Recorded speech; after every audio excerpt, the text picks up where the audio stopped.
We're talking about both eminence and transcendence, sort of how can I both transcend and be present and be eminent. And sometimes we talk about the 4 different moves in evolution, and horizontally we talk about agency and communion, and then vertically there's Eros and Agapé. And Eros is always reaching up for higher unions, and Agapé is reaching down and embracing. So Eros is transcending and Agapé is including. So it's transcend and include. And then agency is the relative autonomy that every entity has at every stage of growth. And communion is the necessary relationship that all agents are in at every stage. And you can get something basically go wrong with either one of those. And you do get a kind of pathology, a kind of dysfunction when that happens. And so, and it does tend to be the case, so we can talk about this a little bit separately, that men and women tend to line up a little bit differently on these things. Men tend to have a little bit more eros, a little bit more agency, and women a little more agape, a little bit more communion. So and that just means the masculine and feminine principle in any of us.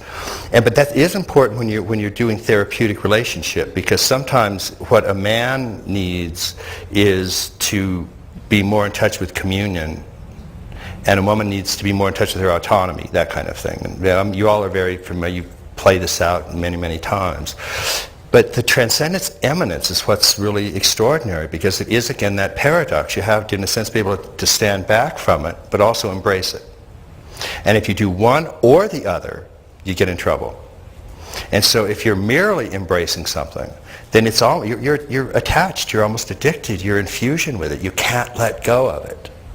And that has its own problems. If you're, on the other hand, merely transcending, then you can be very dissociative.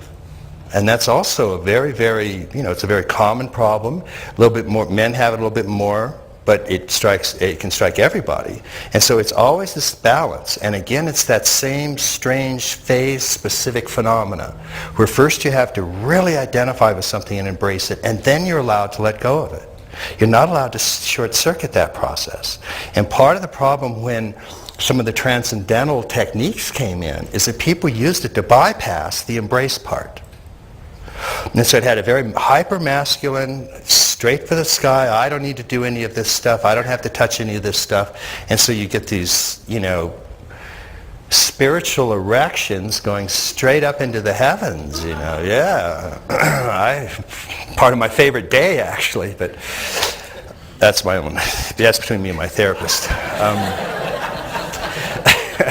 No, that's occupational hazard of the Y chromosome I'm out of here. You can actually look at the detailed, if we use in transformations of consciousness, we sort of took just 9 major levels of development. Again, you can subdivide development almost any number of ways, literally thousands of ways to do it. But we used 9 major ones and talked about the pathologies that can occur at each of those.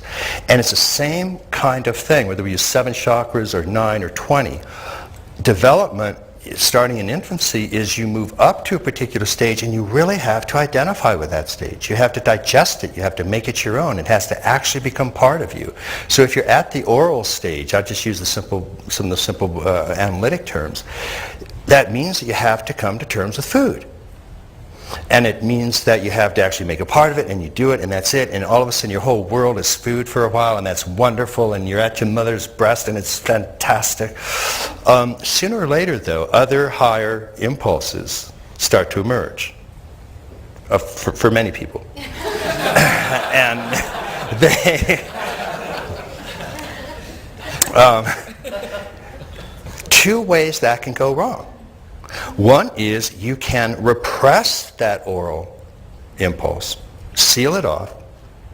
The other is you can remain fixated to it in fusion. And that's true at every stage. So if it all goes healthy, you let go of it because you've already had an eminence. You've already had an agape. You've already embraced it. And therefore you can move up with Eros, transcend it, and include it in an ideal world. And then you get to the next stage.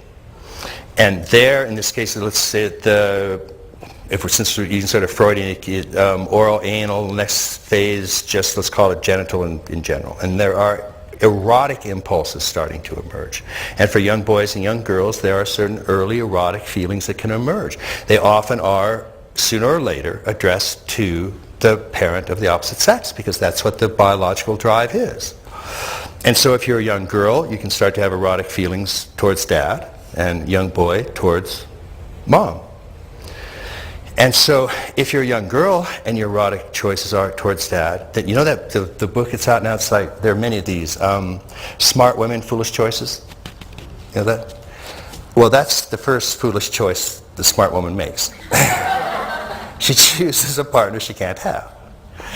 And the same thing the young boy does. And that's the whole Oedipal Electra drama and so on that's been way overblown by the Freudians. But there's a little grain of truth to that. You're starting to awaken to erotic feelings. And of course there are men and women in the environment, and there are certain attractions going on there.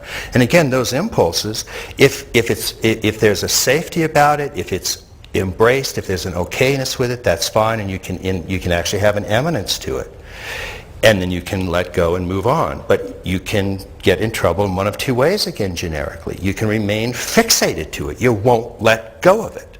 And we all know sooner or later that that's going to come back and haunt you. And many, many therapeutic endeavors, particularly for those of you who work with depth psychology, are, okay, let's go back. You know, it's a cliche now. Let's talk about your mother. Let's talk about your dad. But so many of those feelings start way back then. And if you haven't inhabited them fully and healthily, then you're either going to repress them or you're going to remain stuck to them.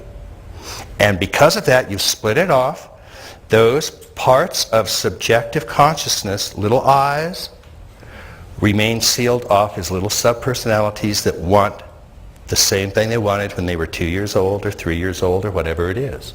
And they won't appear now in their true form in consciousness. They appear as an it. They're alien. And now it's a symptom. Oh, the anxiety, it affects me. I don't know what it is. And all of a sudden you're not assuming responsibility for it anymore. It's been split off. Many of you know that Freud's original, phrasing for ego and id, he never ever used the term ego or id. You can find that in none of Freud's writings. The ego and the id are Latin terms that James Strachey used translating Freud's German into English. Freud used pronouns, and I think this is really extraordinary. He used the I and the it. That was what he wrote. So there's only one book in English, The Problem of Lay Analysis, where you can actually read Freud the way he wrote. And so instead of saying things like, the ego is overpowered by an id impulse, whatever the fuck that means, his actual language is, the I feels overpowered by an it that's stronger. So I say, it overcame me. The desire to eat, it was stronger than I could do it. And now his summary for therapy, very famous phrase, where it was, their ego shall be. What he actually said was, where it was, their I shall become. So it's taking the it back into an I. So I can see I'm doing it. It's my impulse that I split off and turned into an alien object, it. Then it attacks me as a symptom, and I have no idea where it came from. So it's my left hand not knowing what my right hand is doing. So that's the way that's eminence and transcendence. In other words, it's a broken form of it. Because it wasn't inhabited, it was split off and dissociated.